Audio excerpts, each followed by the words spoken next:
semiconductors, the material that has really revolutionized our modern lives. This is the age of computers. Everything is being computer controlled.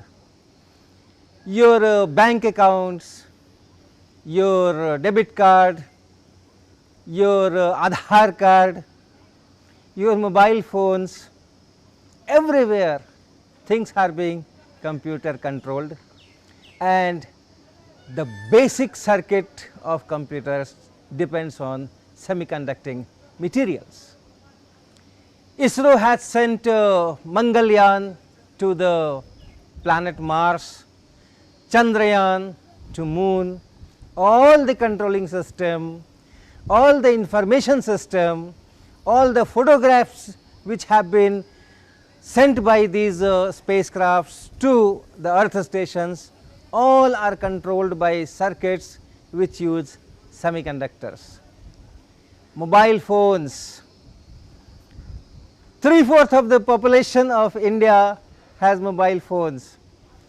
Prime Minister will use mobile phones and a rickshaw puller will use mobile phones. Our solar panels, which is coming in a big way to solve the energy crisis, LED lamps, LED bulbs, LED tubes, the medical instruments, everything depends on electronic circuits which is using semiconductors. What is so special about this semiconductor? Why semiconductor is so important? We have good conductors, we have poor conductors, we have insulators, excellent insulators, we have excellent conductors, we have copper, we have gold, we have silver, excellent conductors, we have diamond, excellent insulators. But this in between, the conductivity is in between, called semiconductors, they are doing such a revolution. So, what is so special about it? Indeed, something is very special about these semiconductors.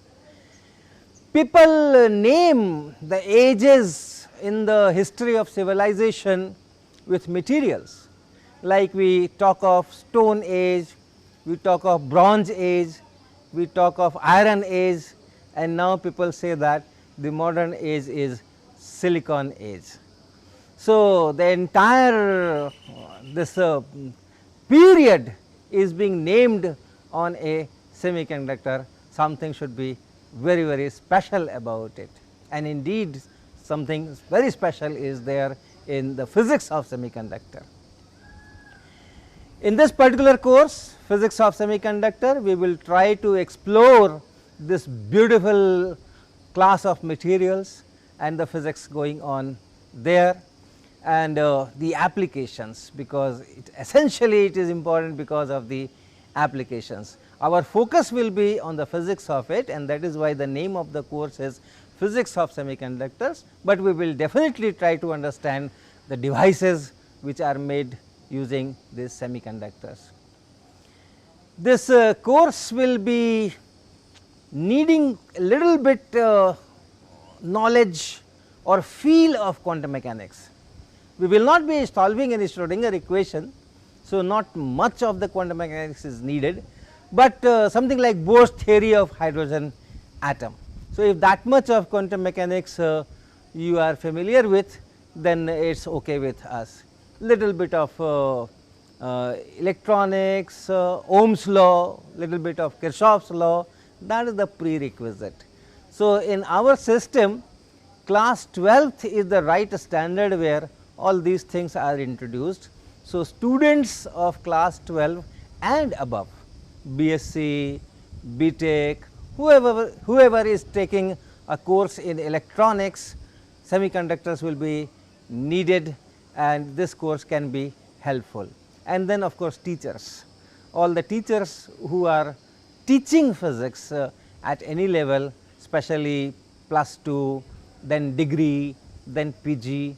So, those teachers will definitely enjoy this particular course, and I hope this particular course, which will be a blend of physics, theory, experiments with semiconductors, little bit small experiments with semiconductors, and introduction to the applications like our p-n junction diodes, our LEDs, our solar cells, our photodiodes, like that, our varieties of thermistors, negative temperature coefficient materials, all those applications. So, it will be blend of all those things, and I hope all the participants will enjoy this course.